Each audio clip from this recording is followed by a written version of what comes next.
ఎలాంటి అది చాలా సందర్భాల్లో? రేర్గా వస్తుంటాయి. హ్మ్. కానీ గత జన్మ గుర్తున్నటువంటి వ్యక్తులు చాలామంది ఉన్నారు. హ్మ్. ఉమ్, ఇప్పుడు భాగవతం చూస్తే, శ్రీమద్ భాగవతం చూస్తే, అందులో భరత మహారాజ్ అనే ఒక గొప్ప రాజు ఉన్నాడు. ఆ. చక్కగా భక్తి మార్గాన్ని ఆచరించాడు. కొన్ని వేల సంవత్సరాలు హ్మ్. తన యొక్క ఈ రాజ్యాన్ని పరిపాలించి, అసలు మనం ఉన్నటువంటి ఈ నేలని భారత భూమి అని ఎందుకంటారు, భారతవర్షం అని ఎందుకంటారు? ఎందుకంటే భరత మహారాజు పరిపాలించాడు కాబట్టి దీన్ని భారతవర్షం అంటారు. ఆ. ఆ భరత మహారాజు చక్కగా రాజ్యాన్ని పరిపాలించి ఇక పరిపాలన చాలించి పొలహాశ్రమానికి వెళ్ళాడు. హ్మ్. అక్కడ గంధకి అనే ఒక నది ప్రవహిస్తుంది. హ్మ్. అక్కడ చక్కగా భక్తిని చేస్తున్నాడు. తను ఒంటరిగా కూర్చున్నాడు, ఒక చిన్న కుటీరం నిర్మించుకున్నాడు. అక్కడ తన సాధన చేస్తున్నాడు, జపం తపం హోమం, తర్వాత ఈ పూజలు పునస్కారాలు చేస్తున్నాడు. ఒకరోజు ఏం జరిగిందంటే, ఆ నదీ ప్రవాహంలో నది ప్రవహిస్తుంది.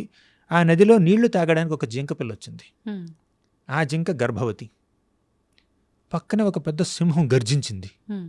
ఆ సింహగర్జన విన్నటువంటి ఈ గర్భవతి అయినటువంటి ఈ జింక భయపడింది. ఆ. భయపడి అలా గెంతింది, పారిపోవడానికి ప్రయత్నించింది. దానివల్ల ఏమిటంటే గర్భస్రావం జరిగింది. ఆ. అప్పుడు ఆ జింక కడుపులో నుంచి ఒక చిన్న జింక పిల్ల కింద పడింది. ఆ తల్లి జింక మరణించింది. అరెరే. ఇదంతా భరత మహారాజు కళ్ళెదురుగానే జరిగింది. హ్మ్. తన కళ్ళెదురుగా కొద్ది క్షణాల్లోనే అవును. జింక అక్కడికి రావడం, మంచినీళ్ళు తాగడం, చనిపోవడం, గర్భస్రావం జరగడం, చిన్న జింక పిల్ల అలా తల్లి లేకుండా అలా పడి ఉండడం, అంతా జరిగింది. అంతా ఆయన ముందే. హ్మ్. ఆయనకి చాలా మనసు ద్రవించిపోయింది. అప్పుడు ఆ చిన్న జింక పిల్లని తన చేతుల్లో తీసుకుని హ్మ్. ఆశ్రమానికి వచ్చాడు. ఆ. అక్కడ ఆ జింకకు కావాల్సినటువంటి ఆహారాన్ని చక్కగా సమకూరుస్తున్నాడు. జింకకు ఒక బాగోగులు చూస్తున్నాడు. ఎంతైనా మహారాజు ఎదుటివారికి ప్రొటెక్షన్ ఇచ్చేటటువంటి ఒక మనస్తత్వం కలిగినటువంటి వాడు. హ్మ్. అలా ఆ జింకని చక్కగా పాలిస్తున్నాడు, పోషిస్తున్నాడు. కానీ ఇక్కడ గమ్మత్తుగా ఏం జరిగిందంటే, హ్మ్. ఆ జింక ధ్యాసలో పడి తన ధ్యానాన్ని మర్చిపోయాడు. తన భక్తి సాధన పూర్తిగా విస్మరించాడు. ఈయన భక్తి ఎంత పరిపక్వత చెందిందంటే, హ్మ్. భక్తిలో 9 స్థాయిలు ఉంటాయి. ఆ. శ్రద్ధ, సాధు సంఘ, భజన క్రియ, ఇలా 9 స్థాయిలు ఉంటాయి. అందులో ఆయన 8వ స్థాయికి వెళ్ళాడు. ఆ స్థాయిని భావ అంటారు. ఆ. దానికన్నా 9వ స్థాయి, అల్టిమేట్ స్థాయి ఏమిటంటే ప్రేమ. హ్మ్. ఆయన భావ స్టేజ్ వరకు వెళ్ళాడు. అంటే భక్తిలో ఇంత పురోగతి సాధించిన తర్వాత ఈ జింక మీద వ్యామోహంతో, అంటే జింక మీద దయ చూపడం తప్పు కాదు, అవును. కానీ ఆ దయతో తన ధ్యానాన్ని భంగం చేసుకోవడం తప్పు. హ్మ్. ఆయన అక్కడ ధ్యానాన్ని కూర్చుంటాడు, మధ్యలో అలా జింక ఏం చేస్తుంది, హ్మ్. బాగుందా లేదా అని మళ్ళీ ధ్యానంలోకి. డిస్ట్రాక్టెడ్ మెడిటేషన్ అనమాట. ఇప్పుడు కూడా మనం భక్తి చేస్తూ ఉంటాం, ఆ. మధ్యలో మొబైల్ ఫోన్ చూసుకుంటాం. అవును. అది మొబైలే మన జింక అనమాట. అక్కడ భరత మహారాజుకి జింక డిస్ట్రాక్షన్ అయితే ఆ. మనకి స్మార్ట్ ఫోన్ డిస్ట్రాక్షన్ అనమాట. అలా ధ్యానం మధ్యలో, జపం మధ్యలో, పూజ పునస్కారాలు చేస్తున్న మధ్యలో వెళ్ళి ఆ జింకను చూస్తూ ఉంటాడు. హ్మ్. అంటే జింక మీద దయ చూపించడం తప్పు కాదు, భూతదయ ఉండాలి. కానీ ఆ దయ వల్ల తన భక్తి దెబ్బతింది. హ్మ్. చనిపోయే సమయం ఒకసారి జింక ఏమిటంటే, ఆ భరత మహారాజు యొక్క ఆశ్రమాన్ని విడిచిపెట్టి అడవిలోకి వెళ్ళిపోయింది అనమాట. హ్మ్. అంటే భరత మహారాజుకి ఆ జింక మీద ఎంత ప్రేమ ఉందో, ఎంత అభిమానం ఉందో, ఎంత వ్యామోహం ఉందో, అంత ప్రేమ అంత అభిమానం జింకకి లేదు. అవును. ఈ భౌతిక ప్రపంచంలో నియమం ఏమిటంటే, మనం ఎదుటి వ్యక్తిని ఎంత ప్రేమిస్తామో హ్మ్. వాళ్ళు మనల్ని అంతగా ప్రేమించకపోవచ్చు. హ్మ్. చాలామందికి అనుభవం ఉండే ఉంటుంది. అవును. అవును ప్రభుజీ. వాళ్ళ మీద మనకి ఎంత ప్రేమ అభిమానం ఉందో అంత వాళ్ళకి మన మీద ఉండకపోవచ్చు. అలాగే మనల్ని కొంతమంది చాలా ప్రేమిస్తుంటారు, అవును. మనం వాళ్ళని అంతగా ప్రేమించలేకపోవచ్చు. హ్మ్. ఒకటి, ప్రేమించే ఉద్దేశం లేకపోవచ్చు. హ్మ్. 2, ప్రేమించే శక్తి లేకపోవచ్చు. హ్మ్. ఇప్పుడు ఈ భరత మహారాజుకి జింక మీద ఎంతో అభిమానం ఉంది, కానీ ఆ జింక భరత మహారాజు యొక్క భావాల్ని అర్థం చేసుకోలేకపోయింది. ఆ. జింక ఒక అజ్ఞానంతో ఉన్నటువంటి ఒక జంతువు అలా వెళ్ళిపోయింది, హ్మ్. అడవిలోకి వెళ్ళిపోయింది. ఇక అప్పుడు ఆ క్షణం నుంచి భరత మహారాజుకి ఒక పశ్చాత్తాపం కలిగింది. నేను జింకని సరిగ్గా సంరక్షించలేకపోయాను, నేనే నెగ్లెక్ట్ చేశాను, నేను నిర్లక్ష్యం చేయడం వల్లే నన్ను వదిలిపెట్టి వెళ్ళిపోయింది అని ఇక జీవిత శేషం అంతా జింక గురించి ఆలోచిస్తున్నాడు. హ్మ్. ఆలోచించి అలా జింక గురించే ఆలోచిస్తూ చనిపోయాడు. ఆ. జింక గురించి ఆలోచిస్తూ చనిపోయాడు కాబట్టి జింకగా పుట్టాడు. అలా సాధ్యపడుతుందా ఆ, ఎవరికైనా? భగవద్గీతలో కృష్ణుడు అంటాడు. ఆ, భగవద్గీతలో 8వ అధ్యాయంలో కృష్ణుడు ఏమంటాడంటే 5వ శ్లోకంలో ఏమంటాడంటే ఆ, అంతకాలే చ మామేవ స్మరణ్ ముక్త్వా కళేవరం యః ప్రయాతి సమద్భావం యాతి నాస్త్యత్ర సంశయః. ఎవరైతే దేహత్యాగం చేసే సమయంలో, చనిపోయే సమయంలో భగవంతుని ధ్యానిస్తారో వాళ్ళు భగవంతుని చేరుకుంటారు. ఉమ్, కానీ యం యం వాపి స్మరణ్ భావం త్యజత్యంతే కళేవరం, ఎవరైతే దేహాన్ని విడిచిపెట్టే సమయంలో భగవంతుడిని కాకుండా ఇంకెవరినైనా తలుచుకుంటారో అక్కడికి వెళ్తారు. ఉమ్, పలానా దేవతలను తలుచుకున్నారనుకోండి, ఆ దేవతలను చేరుకుంటారు. ఉమ్, ఇంకెవరో వ్యక్తులను తలుచుకున్నారనుకోండి, ఆ వ్యక్తుల దగ్గరికి చేరుకుంటారు. ఉమ్, ఒక వ్యక్తి చనిపోయేటప్పుడు తన ఇల్లు గురించే తలుచుకున్నాడు, నా ఇల్లు నా ఇల్లు నా ఇల్లు అని. ఆ, ఆ ఇంటి పక్కన చెట్టుగా పుట్టాడు. ఆ చెట్టు ఆ ఇంటి మీద అలా వాలింది, కొమ్మ అలా వాలింది, అటాచ్మెంట్. ఇంకొంతమంది ఇంటి మీద వ్యామోహంతో చనిపోయారు, ఇంటి ఎదురుగా కుక్కగా పుట్టారు. ఉమ్. ఇప్పుడు ఈయన జింక గురించి ఆలోచిస్తూ జింకగా పుట్టాడు. ఇప్పుడు మనం ఏదైతే ఆలోచిస్తామో అలా పుడతాము. భగవంతుని గురించి భగవంతుని నామస్మరణతో ఆలోచిస్తే భగవంతుని చేరుకుంటామన్నారు కదా. అయితే మనం మానవ జీవితంలో ఉన్నప్పుడు తెలిసి తెలియక చాలా రకాల కర్మలు చేస్తుంటాం. అవి మంచైనా చెడైనా. మరి అన్ని రకాల పాపాలు ఉంటాయి, పుణ్యాలు ఉంటాయి వాటికి ప్రతిఫలంగా. భగవంతుణ్ణి చేరుకోవాలి అంటే ఈ కర్మలు మన దగ్గర ఉండకూడదు కదా, పాపపు కర్మలు. ఇవి ఉన్నా కూడా లాస్ట్ లో పాపకర్మలే నామస్మరణ కాదు, చేయటం వల్ల పుణ్యకర్మలు కూడా ఉండకూడదు. మరి ఎలా సాధ్యపడుతుంది ఒక్క నామస్మరణ లాస్ట్ లో చేయటం వల్ల అలా చేరుకోవటం? దాని ముందు మీ మెయిన్ క్వశ్చన్ నేను ఆన్సర్ చేయడానికి ఈ స్టోరీ అంతా చెప్పాను. ఈ ఆన్సర్ చేసి దాని దగ్గరికి వస్తాను. ఇప్పుడు భరత మహారాజు ఈ జింక గురించి ఆలోచిస్తూ జింకగా పుట్టాడు. కానీ భావా స్టేజ్కి వెళ్ళి అక్కడి నుంచి ఒక యానిమల్ బాడీ పొందాడు కాబట్టి, అంటే భక్తిలో అంత పెద్ద స్థాయికి చేరుకుని మళ్ళీ ఒక జంతువుగా పుట్టాల్సి వచ్చింది. ఎందుకు? జంతువు మీద అటాచ్మెంట్తో. కానీ జంతువు రూపంలో, అంటే ఈ జింక రూపంలో ఉన్నటువంటి భరతుడు తన పూర్వజన్మ మొత్తాన్ని గుర్తు చేసుకున్నాడు. ఏ తప్పు వల్ల తనకి ఈ జంతువు దేహం వచ్చిందో తనకు అర్థమైంది. ఇంతకుముందు చేసినటువంటి తప్పు మళ్ళీ చేయలేదు. ఇప్పుడు మళ్ళీ ఏ జింక మీద వ్యామోహం పెంచుకోకుండా, దీని మీద వ్యామోహం పెంచుకోకుండా పూర్తిగా భగవన్ నామస్మరణ చేసుకున్నాడు. తర్వాత ఒక మహాబ్రాహ్మణుడిలా పుట్టాడు. అంటే మీరు పూర్వజన్మ స్మృతులు ఉంటాయని అడిగారు కదా, మెయిన్ క్వశ్చన్ అది. దానికి చెప్పాను నేను ఈ స్టోరీ. అంటే భరతుడు భక్తి మార్గాన్ని అవలంబిస్తూ జింక మీద అటాచ్మెంట్తో మళ్ళీ జింకగా పుట్టాడు. కానీ జింకగా పుట్టినా కూడా పూర్వజన్మలో తాను చేసినటువంటి భక్తి అంతా గుర్తుంది, భక్తి భావన గుర్తుంది. ఆ భక్తి మార్గంలో తనకి ఉన్నటువంటి ఆ డిస్ట్రాక్షన్ కూడా గుర్తొచ్చింది. ఇప్పుడు ఆ డిస్ట్రాక్షన్ పక్కన బట్టి కేవలం భక్తిని ఆశ్రయించాడు. తర్వాత బ్రాహ్మణులా పుట్టాడు.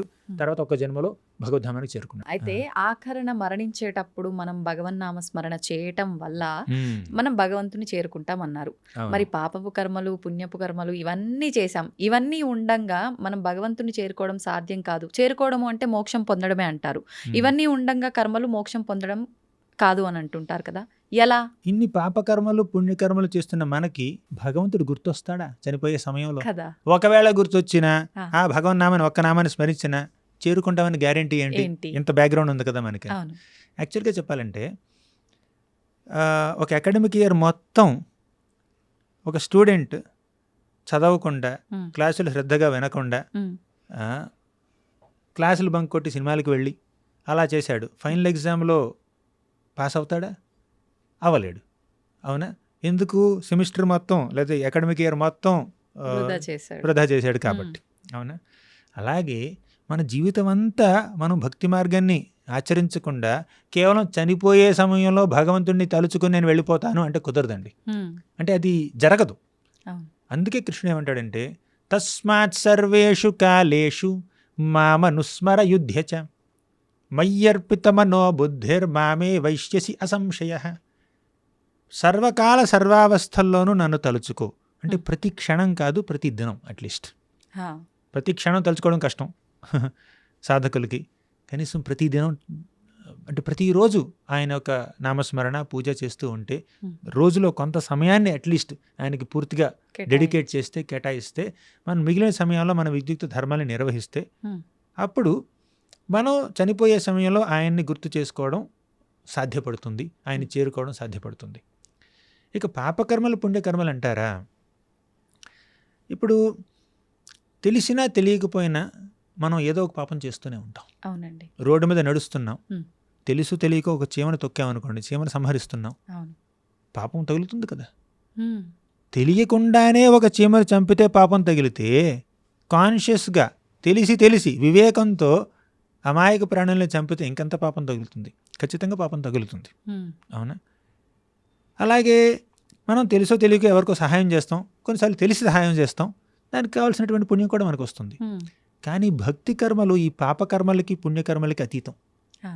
పాపం చేసినా పుణ్యం చేసినా మనం ఈ ప్రపంచంలోనే ఉంటాం. హ్మ్. పుణ్యం చేస్తే స్వర్గలోకానికి వెళ్తారు, పాపం చేస్తే నరకలోకానికి వెళ్తారు. హ్మ్. ఆ, కానీ స్వర్గలోకం ఎక్కడుంది? ఈ భౌతిక జగత్తులోనే ఉంది. ఇక్కడే. అంతే. ఇప్పుడు ఈ భౌతిక జగత్తులో హ్మ్. 14 లోకాలు ఉన్నాయండి, వినే ఉంటారు మీరు. ఆ. ఆ. అతల వితల సుతల రసాల తల అవన్నీ అవునండి. కింద లోకాలు, పాతాళ లోకాలు. భూలోకం మధ్యలో ఉంది, దీన్నే భూమండలం అని కూడా అంటారు. Hmm. పైన ఇంకో 6 లోకాలు ఉన్నాయి, భువర్లోకం, స్వరలోకం, మహర్లోకం, జనలోకం, తత్వలోకం, సత్యలోకం. ఈ 14 లోకాలు ఈ భౌతిక జగత్తులోనే ఉన్నాయి, మెటీరియల్ యూనివర్స్లోనే ఉన్నాయి. హ్మ్. అంటే 14 ఫ్లోర్స్ ఉన్నాయి అనుకుందాం. హా. మీరు 7th ఫ్లోర్లో ఉన్నారు ప్రస్తుతం. పాపాలు చేస్తే 8th ఫ్లోర్కో, ఇంకా 8th ఫ్లోర్ కాదు, దాని ఏమంటారు, కింద ఫ్లోర్స్కి వెళ్తారు. ఆహా. 6th ఫ్లోర్కో, 1st ఫ్లోర్కో, గ్రౌండ్ ఫ్లోర్కో, అండర్ గ్రౌండ్ ఫ్లోర్కి వెళ్తారు. ఆహాహా. పాతాళ లోకం. పుణ్యాలు చేశారనుకోండి పై లోకాలకు వెళ్తారు. హ్మ్. కానీ ఏ లోకంలోకి వెళ్ళినా ఆ బిల్డింగ్లో ఉన్నట్టే. హ్మ్. హ్మ్. ఇప్పుడు ట్రైన్లో ప్రయాణిస్తున్నారనుకోండి, జనరల్ కంపార్ట్మెంట్ కొంచెం అసౌకర్యంగా ఉంటుంది, అవును. ఈ స్లీపర్ కంపార్ట్మెంట్ కాస్త సౌకర్యంగా ఉంటుంది, ఏసీ కంపార్ట్మెంట్ ఇంకా ఎక్కువ సౌకర్యంగా ఉంటుంది. అవును. కానీ ఏసీ కంపార్ట్మెంట్ కూడా ట్రైన్లోనే ఉంది. ఉంది. స్వర్గలోకం ఏసీ కంపార్ట్మెంట్ అనమాట. హ్మ్. ఈ పాతాళ లోకం, కింద లోకాలన్నీ జనరల్ కంపార్ట్మెంట్ అనుకోండి. భూలోకం ఈ మిడిల్ కంపార్ట్మెంట్, భూలోకం స్లీపర్ కంపార్ట్మెంట్ అనుకోండి.